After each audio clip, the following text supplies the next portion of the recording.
ఒకటే ఎదుర్కొన్నాం. బ్రిటిష్ వాళ్ళు నేర్పించి వెళ్ళిపోయింది మనకి డివైడ్ అండ్ రూల్, మనల్ని విభజించండి పాలించండి అని. కానీ ఎలా మన కూటమి ప్రభుత్వం మన స్వాతంత్ర సమరయోధుల స్ఫూర్తితోటి యునైటెడ్ అండ్ రూల్, కలిసి ఉందాం, కలిసి పాలన చేద్దాం, ఇదే కూటమి ప్రభుత్వం తాలూకు ముఖ్య ఉద్దేశం. ఈ స్ఫూర్తిని మేము స్వాతంత్ర సమరయోధుల పోరాట స్ఫూర్తిని నుంచి మేము తీసుకున్నది.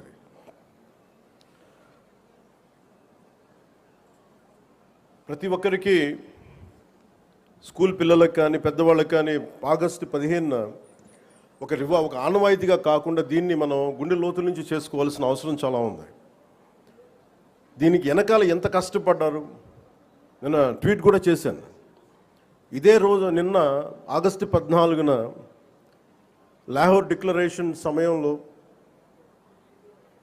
దేశ విభజన జరుగుతున్నప్పుడు, కరెక్ట్గా ఒక 9 నెలల ముందు, సంవత్సరం ముందు దేశ విభజన జరుగుతున్నప్పుడు లాహోర్ కూడా పాకిస్తాన్లోకి వెళ్ళిపోద్ది అని తెలియదు ఎవరికి.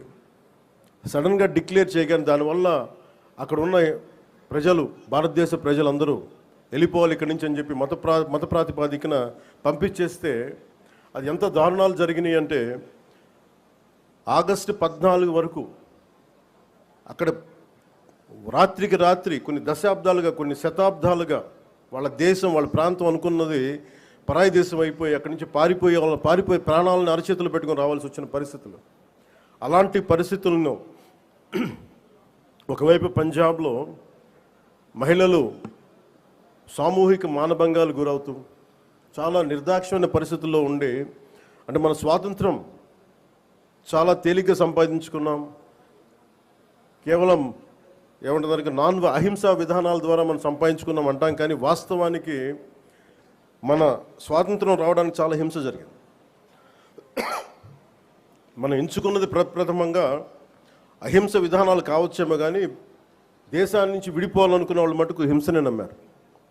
అది ఈ రోజుకి, దేశ విభజన జరిగినప్పటి నుంచి ఈ రోజు మన ఆపరేషన్ సింధూర్ దాకా మత ప్రాతిపాదికన హింస జరుగుతూనే ఉంది. ఎక్కడ కూడా భారతదేశం తన లౌకిక విధానాన్ని ఎప్పుడు మర్చిపోలేదు. దేశ విభజన జరిగిన తర్వాత మనకి మతాన్ని సంబంధం లేకుండా భారతదేశ సార్వభౌమత్వాన్ని గౌరవించి లౌకికవాదాన్ని ముందుకు తీసుకెళ్లే ఉద్దేశంతో మనం మతాలకి సంబంధం లేకుండా ఒక అబ్దుల్ కలాం గారిని కానీ ఎవరినైనా సరే మనం ప్రెసిడెంట్స్గా తీసుకున్నాం, గుండెల్లోకి తీసుకున్నాం. కానీ ఇది పాకిస్తాన్లో లేదు. పాకిస్తాన్లో ఎవరిని కూడా ఒక హిందూ క్రికెటర్ కానీ ఉంటే వాళ్ళు వెళ్ళిపోయే విధానం కానీ, అలాగే ఒక హిందూ బలమైన స్థానాలు కనిపించే నాయకులు కానీ ఎక్కడ కనిపించరు. అంటే వాళ్ళు విభజన కోరుకుంది మత ప్రాతిపాదికన, కానీ దాన్ని మనం ఎప్పుడు అలా తీసుకోవాలి. మత ప్రాతిపాదికన 2 దేశాలు విడిపోయినప్పటికీ భారతదేశం అత్యధికంగా హిందువులు ఉన్నప్పటికీ కూడా అన్ని మతాల వారిని సమానంగా గౌరవించి ముందుకు తీసుకెళ్లే సంస్కృతి భారతదేశానికి. దీనికి లౌకికం విధానం అనేది ఈ సంస్కృతిలో ఉన్నది. ఈ సంస్కృతికి ఎవరు నేర్పించక్కర్లా, పరాయి వాళ్ళు నేర్పించక్కర్లా, యూరోపియన్స్ నేర్పించక్కర్లా, ఇది మన లోపల ఉంది. ఈ స్ఫూర్తిని మనందరం ముందుకు తీసుకెళ్ళాలి. అలాగే ముఖ్యంగా మహిళలకి, త్యాగాలకి చాలా పెద్ద పీట వేయాలి అనేది మనస్ఫూర్తిగా మేము ముందుకు తీసుకెళ్తా ఉన్నాం. అలాగే మనం ఇందాక మీకు ప్రారంభించి చెప్పినప్పుడు ఈ అభివృద్ధి కానీ, సూపర్ 6 కానీ, పెట్టుబడులు కానీ ఇవన్నీ రావాలి అంటే లా అండ్ ఆర్డర్ చాలా బలంగా ఉండాలి.